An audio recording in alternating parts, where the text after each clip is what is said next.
আসসালামু আলাইকুম এভরিওয়ান, আশা করছি আপনারা সকলে ভালো আছেন। তো এই ধরনের যে টিকটক ট্রেনিং ভিডিওগুলো এগুলো মেকিং করার জন্য আমাদের কিছু ম্যাটেরিয়ালস বলতে প্রথমে একটা ভিডিও ক্লিপ এবং একটা ব্যাকগ্রাউন্ড মিউজিক প্রয়োজন হবে। তো দুইটা ভিডিও রেসপন্স পেয়ে যাবেন, আপনারা এখান থেকে ডাউনলোড করবেন। করার পর আমরা CapCut অ্যাপ্লিকেশনটিকে ওপেন করব, যার মাধ্যমে আমরা ভিডিওটাকে এডিট করব। তো এখান থেকে CapCut অ্যাপ্লিকেশনটিকে ওপেন করার পর আমাদের সামনে এরকম ইন্টারফেস আসবে। দেন এখান থেকে নিউ প্রজেক্ট অপশনে ক্লিক করব। এরপর এখান থেকে ভিডিওস অপশন থেকে আমাদের প্রথমে একটা ভিডিও ক্লিপকে সিলেক্ট করে এখান থেকে অ্যাড অপশনে ক্লিক করতে হবে। ওকে, যে ভিডিও ক্লিপটিকে আমরা ইউজ করব প্রথম ক্লিপ হিসাবে। তো এখান থেকে চলে যাবো আমরা ইন্ডিংয়ের দিকে। এখানে ইন্ডিংয়ে আসার পর এখান থেকে আমাদের ফটো সেট করতে হবে, প্লাস কোন চাপ দেবো, দেওয়ার পর ফটো অপশনে চলে যাবো। যাওয়ার পর আপনি আপনার যেই ফটোতে ভিডিওটা মেক করতে চান জাস্ট ওইখান থেকে 6টির মতো ফটো সিলেক্ট করবেন। ওকে, তো এখান থেকে আমরা 6টি ফটোকে সিলেক্ট করে নিব। আপনি আপনার মতো করে আপনার পছন্দের যে ফটোগুলোতে ভিডিওটা মেক করতে চান জাস্ট ওইখান থেকে 6টি ফটো সিলেক্ট করবেন।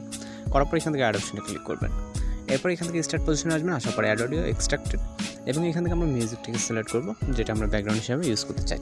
তারপর ইম্পোর্ট সাউন্ডে ক্লিক করব।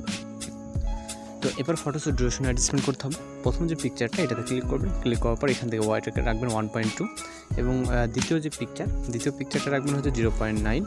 3 নম্বর পিকচারটাকে সেমভাবে এখান থেকে 0.9 করে দিতে হবে। 4 নম্বরটাকেও 0.9 এবং 5 নম্বরটাকেও 0.9। ওকে, অর্থাৎ আমাদের 2 থেকে শুরু করে 5 নম্বর পর্যন্ত 0.9 এবং প্রথম পিকচার 1.2 এবং লাস্টের পিকচারটা আমাদের সাউন্ড মিউজিক যতটুকু থাকে অর্থাৎ এটা 1.3তে অ্যাডজাস্ট হচ্ছে। ওকে, তো এই অনুযায়ী রাখবেন। রাখার পর এখন চলে যাবো আমরা স্টার্ট পজিশনে, ফটোসের স্টার্ট পজিশন। এখান থেকে আমাদের অ্যানিমেশন অ্যাড করতে হবে, যেন প্রথম পিকচারে ক্লিক করবো, তারপর অ্যানিমেশন। এরপর এখান থেকে হচ্ছে আমরা কম্বোতে চলে যাবো। যাওয়ার পর কিছুটা রাইট সাইডে গেলে আমরা জুম 1 নামে অ্যানিমেশন দেখতে পাবো, এটাকে সিলেক্ট করবো। এখানে যতগুলো পিকচার আছে প্রত্যেকটাতে আমাদের জুম 1 অ্যানিমেশনটাকে সিলেক্ট করতে হবে। ওকে, জাস্ট এখান থেকে আমরা জুম 1 অ্যানিমেশনটাকে অ্যাপ্লাই করে দেবো প্রতিটা পিকচার। এখানে যেহেতু 6টা পিকচার আছে, 6টা পিকচারের ক্ষেত্রে জুম 1 অ্যানিমেশনটাকে অ্যাপ্লাই করে দেবো। তারপর টিক অপশনে ক্লিক করবো। এরপর এখান থেকে ট্রান্সফার ইফেক্ট অ্যাড করবো। এর জন্য যে কোনো একটা মাইনাস এখন অর্থাৎ যে ট্রান্সফার বক্সটা সেখানে ক্লিক করবেন। ক্লিক করার পর আমাদের অবশ্যই ওয়াইফাই অথবা মোবাইলটা অন রাখতে হবে। তো এখান থেকে হচ্ছে আমরা কিছু রাইট সাইডে চলে যাবো। যাওয়ার পর এখান থেকে হচ্ছে আমরা ব্যালেন্স নামে একটি ট্রান্সফার ইফেক্ট দেখতে পারবো। ওকে, তো এটা মেবি লাইট ক্যাটাগরির ভিতরে আছে। তো এখান থেকে রাইট সাইডে গেলে মেবি এখানে সম্ভবত আছে, তো যাই হোক এটাকে আমাদের খুঁজে বের করতে হবে।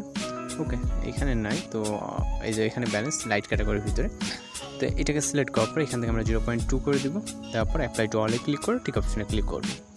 এরপর এখান থেকে হচ্ছে আমাদের ইফেক্টস অ্যাড করতে হবে, যেন ফটো স্টার্ট পজিশনে আসবো। আসার পরে এখান থেকে আমরা ইফেক্টসে ক্লিক করবো, এরপর হচ্ছে ভিডিও ইফেক্টসে ক্লিক করবো।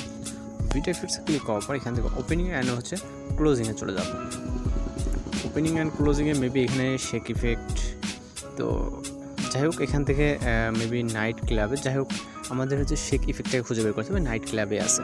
তো যেহেতু আমাদের ক্যাটাগরিজ নাম চেঞ্জ হওয়ার পর অনেকটা ওলট পাওয়ার হয়ে গেছে, তো আমরা শেক ইফেক্টটাকে সিলেক্ট করবো, টিক অপশনে ক্লিক করবো। এরপর এখান থেকে অ্যাডজাস্টে ক্লিক করবো। স্পিডটাকে এখানে 10 অথবা 9-এর ভিতরে রাখবো বা 8।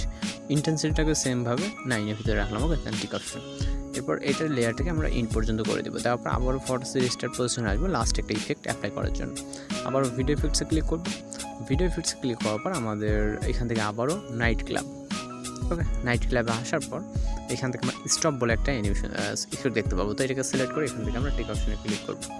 এরপর স্টপ যে ইফেক্ট আছে এটাকে ইন পজিশন অব্দি করে দেবো। দেওয়ার পর চাইলে আপনি ভিডিওটাকে এখন প্লে করে দেখতে পারেন। তো এখানে আশা করি সব কিছু ঠিকঠাক আছে, যেরকম আমাদের ভিডিওটা প্রয়োজন অথবা আপনি যেরকম ভিডিওতে দেখছেন। তো এখান থেকে সব কিছু ঠিকঠাক থাকলে আমরা এখন জাস্ট আপনি এখানে যে কোনো ফটো ইউজ করতে পারেন, কাপল, সিঙ্গেল বা যে কোনো ফটো কিন্তু ইউজ করতে পারেন। তো সর্বশেষ কাজ এখান থেকে ভিডিও রেজলিউশনে 1000 রাখতে হবে। রাখার পর এখান থেকে এক্সপোর্ট অপশনে ক্লিক করলে আমাদের ভিডিওটি কিন্তু লোডিং